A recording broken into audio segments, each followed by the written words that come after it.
మంచిగా ఈ వేసవి కాలంలో బీరకాయతో రెసిపీ చేసుకుంటే చాలా బాగుంటుంది.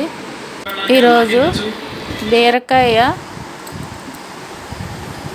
పచ్చడి కోసం ఈ విధంగా బీరకాయలను శుభ్రంగా తొక్కుతో పాటు కట్ చేసుకొని పక్కన పెట్టుకోవాలి. ఇంతలో వేడి ఆయిల్లో శనగపప్పు, దానితో పాటు చక్కగా పండు మిరపకాయలు, పచ్చిమిరపకాయలు, ఒక వెల్లుల్లిపాయను కూడా ఈ విధంగా వేసుకొని వేగిన తర్వాత కట్ చేసి పెట్టుకున్న ఈ బీరకాయ ముక్కలను కొంచెం సాల్ట్ వేసుకొని శుభ్రంగా వేగించుకోవాలి. ఈ విధంగా వేగిన తర్వాత కొంచెం చింతపండు వేసుకొని చిన్న అల్లం ముక్క కూడా వేసుకొని మూత పెట్టుకొని 10 నిమిషాల పాటు సిమ్లో వేయించుకోవాలి. ఇదిగోండి ఈ విధంగా వేగింది. దీన్ని స్టవ్ ఆఫ్ చేసుకొని రూమ్ టెంపరేచర్కి వచ్చిన తర్వాత దీన్ని ఈ విధంగా బరకగా మిక్సీ పట్టుకొని వేరే బౌల్లో ట్రాన్స్ఫర్ చేసుకోవాలి.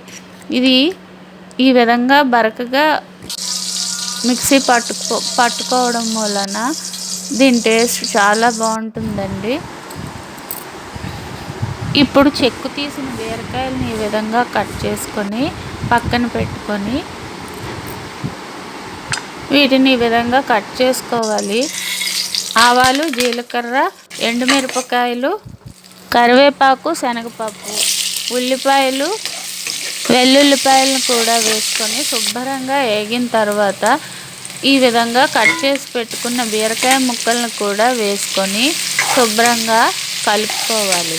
కొంచెం పసుపు కూడా వేసుకోవాలండి ముందుగానే, అలా అయితే కలర్ బాగా వస్తుంది. బీరకాయ వేగిన తర్వాత పెసరపప్పు కొంచెం తీసుకొని ఈ విధంగా కడిగి పెట్టుకొని దాన్ని కూడా ఈ విధంగా ట్రాన్స్ఫర్ చేసుకొని శుభ్రంగా వేగిన తర్వాత ఈ విధంగా తయారవుతుంది.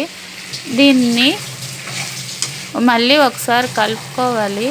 తర్వాత కొంచెం వాటర్ వేసుకొని శుభ్రంగా సిమ్లో ఈ విధంగా ఉడకనివ్వాలి.